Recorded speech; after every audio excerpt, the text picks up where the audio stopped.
Hey everyone, in this short video, I will show you how to send money from your GCash wallet to PayMaya in just a few simple steps. Let's get started. First of all, open your GCash app and log in with your PIN. Make sure your GCash wallet has enough balance for the transfer. Next, tap Bank Transfer on the GCash home screen.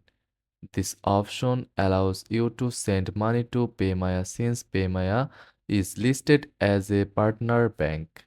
In the list of banks, look for PayMaya Philippines and tap on it.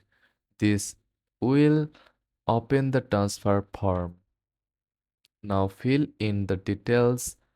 Enter the PayMaya mobile number as the account number, the amount you want to send, and any optional notes. Double check to make sure everything is correct. Tap Send Money and confirm the details on the next screen.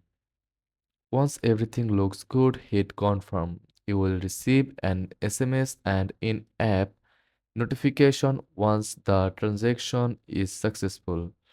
And there you have it. You have successfully sent money from GCash to PayMaya. If this video was helpful, give it a like and subscribe for more quick tutorials. Thanks for watching.